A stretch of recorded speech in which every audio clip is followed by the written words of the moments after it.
A private funeral for Joan Rivers set for tomorrow, while the medical examiner says more tests are needed to know exactly what led to her death. The legendary comic died Thursday in New York. Now state investigators are looking at the outpatient clinic Yorkville endoscopy, where Rivers went for what's characterized as a minor procedure on her vocal cords and reportedly went into cardiac and respiratory arrest. Our legal panel here to talk about what that clinic might face. Trial attorney Misty Marris and Fox News legal analyst Bob Massey. Good to see both of you. Thank you, Arthel. All right, Misty, I'm going to start with you here. Who's legally vulnerable? And also, I think everybody is asking this question. Why wasn't this procedure done in a hospital? That is the big question, Arthel. And who's legally vulnerable is this facility.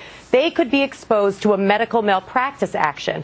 And the question is, did the standard of care required, did they deviate from that standard? Number one question, why wasn't this done in a hospital? Because a hospital has the appropriate measures in place to deal with an emergency respiratory situation. Now, Joan Rivers is 81 years old and has a heart condition. Perhaps this should have never been an outpatient procedure to begin with. And that's what the medical examiner is going to look at.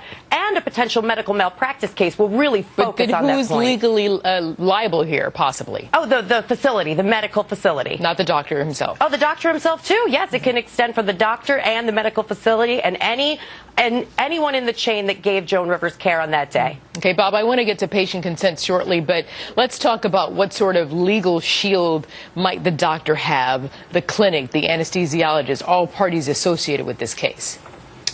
Cause of death. I think that's important. In other words, if in fact there was a breach of the standard of care, always remember that you have to bridge that gap, that any negligence was the cause of the demise. So in fact, whatever the findings are through the different testing they're going to do will be very relevant for any case here. The kind of case that will be filed, by the way, is a wrongful death action by the family for the loss of companionship and society of Joan Rivers. In addition to that, I think a positive commentary should be made here. A tremendous legend, loved by so many. Absolutely. But for her celebrity, I would say to you that chances are there would be no outside investigation going on of this clinic. Common person going in for outpatient surgery ends up either with a brain hypoxic type of injury, which I've litigated in my career, or wrongful death. They're never going to be investigated automatically by the state. That usually is all done through the litigation, the civil litigation. Yeah, that's well, it is a very sorrowful thing that has occurred, and let's hope that somehow this will shed light on some of the nameless, if you will. And Misty, let me talk about patient consent. I mean, just because patients sign a waiver, shouldn't free a doctor or a medical facility of gross negligence, right? No, it absolutely doesn't. It's not dispositive to the case. It's merely another piece of evidence that we'll look at. It will be an exhibit at trial. But we still have to, a plaintiff is always going to argue, listen, I didn't have the proper disclosures. And we go back again to that.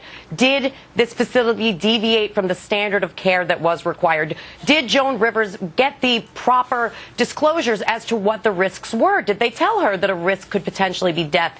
Did they tell her that maybe she should have this procedure in a hospital as opposed to an outpatient facility?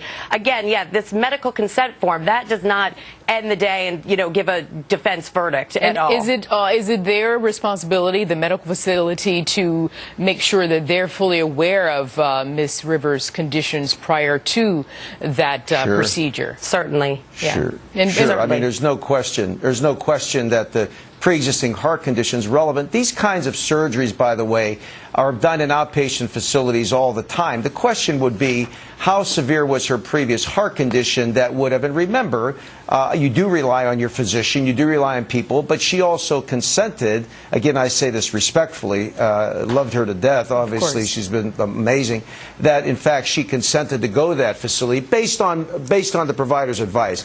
But I think ultimately in these type of cases, you're going to go down through the chain of title, if you will. The anesthesiologist, that's the first thing you think about, the nursing care, but most importantly, did they do the proper pre-op testing to make sure she was good enough in health, good health, to have this type of procedure done in an outpatient facility. Yeah. Yes. Well, Bob, Massey, Misty Marris, I have to leave it there. And yes, I think we are all in the same accord that we will miss Miss Rivers tremendously. Very much. And, Absolutely. Our hearts and prayers do go out to Melissa and the rest of her family. Yes. Thank you.